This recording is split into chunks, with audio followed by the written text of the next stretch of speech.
truc qui s'appelle EMP, électromagnétique, P, j'oublie ce que c'est, c'est une sorte de... une peut-être.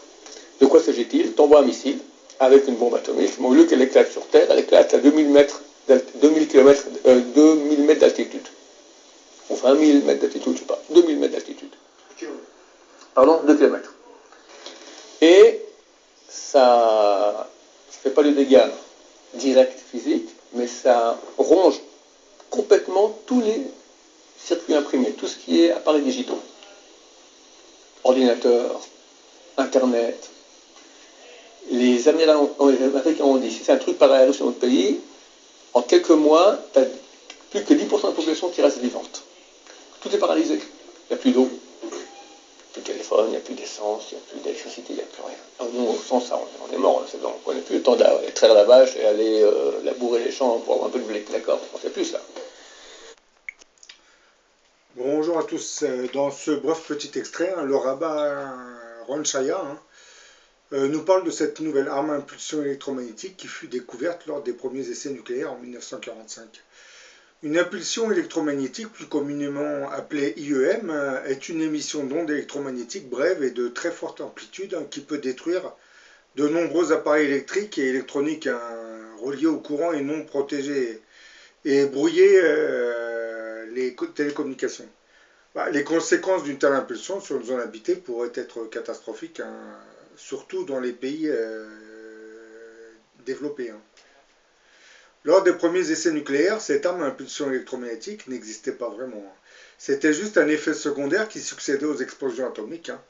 Et dans les années 60, les chercheurs vont remarquer que les explosions nucléaires qui se faisaient en haute altitude généraient de plus grandes intensités de ce rayonnement électromagnétique.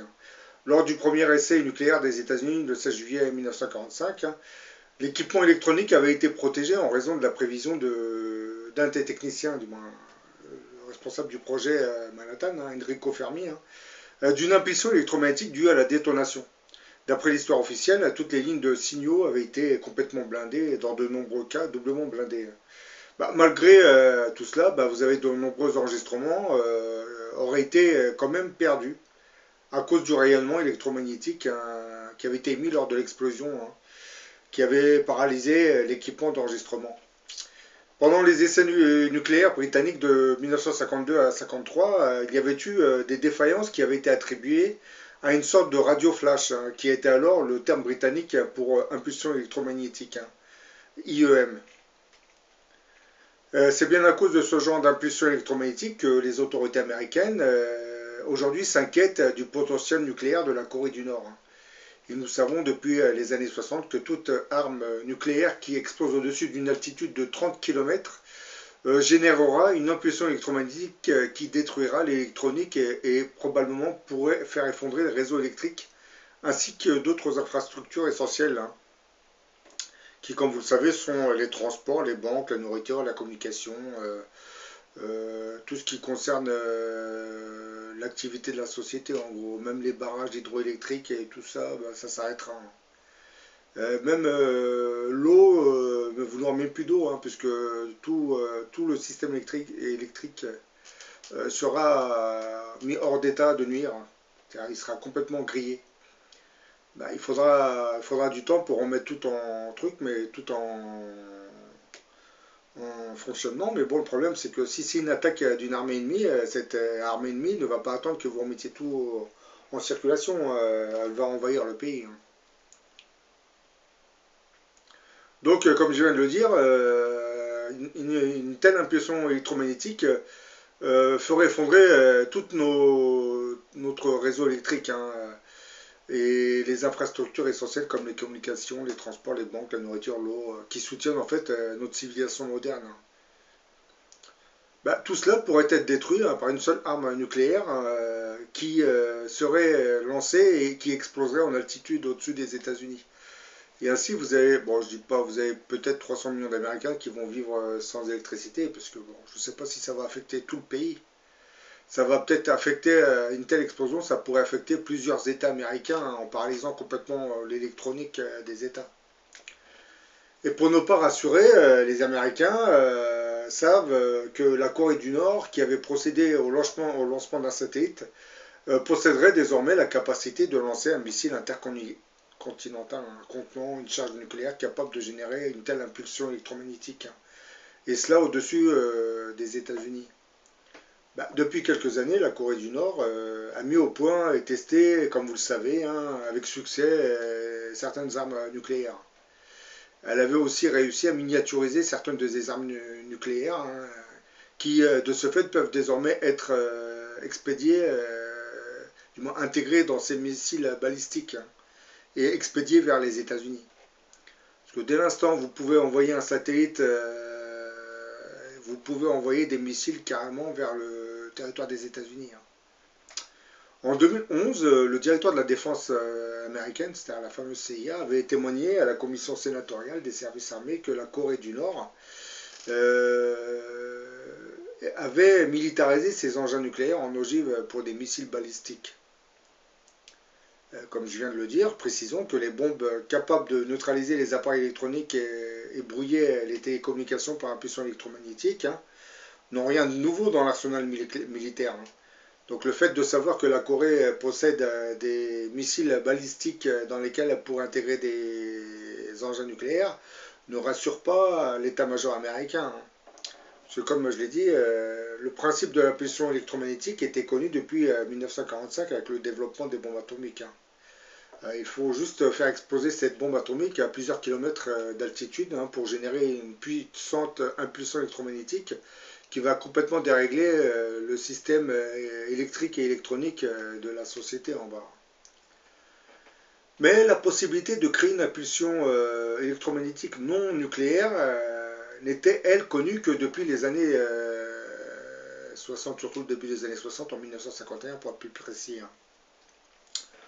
Donc il ne nous restait plus aux différentes armées à développer une arme dite IEM, impulsion électromagnétique propre, qui serait capable de ne neutraliser que les ordinateurs et d'autres installations électroniques, sans vraiment atteindre les infrastructures civiles.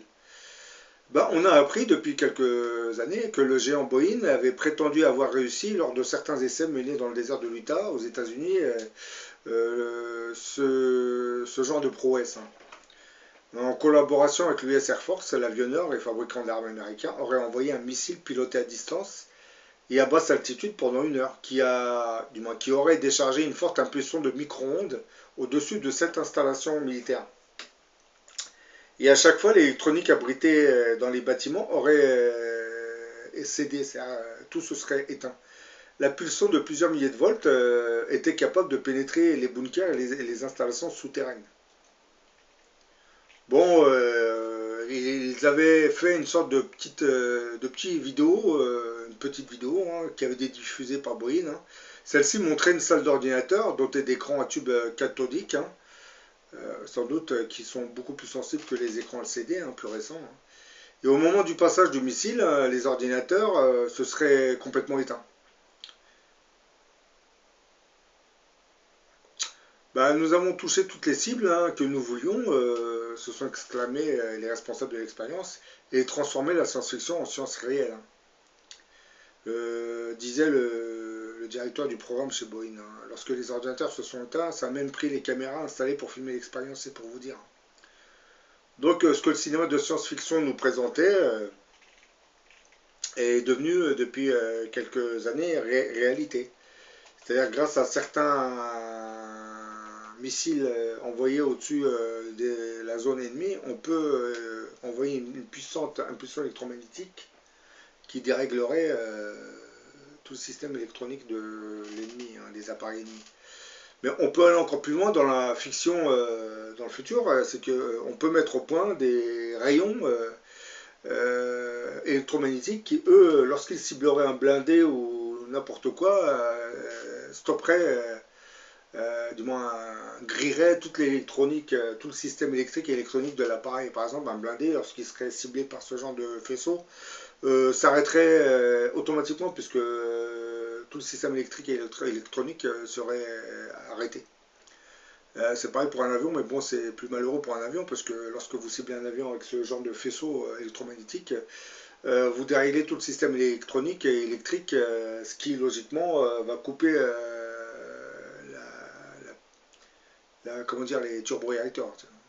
Parce que comme tout le système électrique va s'arrêter, ben, tout va s'arrêter et l'avion logiquement va piquer du nez. Donc le pilote n'aura plus qu'à sauter de l'avion, hein, parce que là il ne pourra plus le reprendre. Et bon, logiquement, comme je dis, si vous pointez ce genre de faisceau, en plus si vous en avez plusieurs, vous pointez ça sur plusieurs blindés, vous allez tous les arrêter logiquement. Mais bon, c'est beaucoup plus rapide d'envoyer un missile qui envoie une impulsion et qui arrête toute une division de blindés. Mais bon, de toute façon, les blindés de nos jours ne servent plus à grand chose, hein. Vous l'avez vu dans les guerres avec les drones et l'aviation.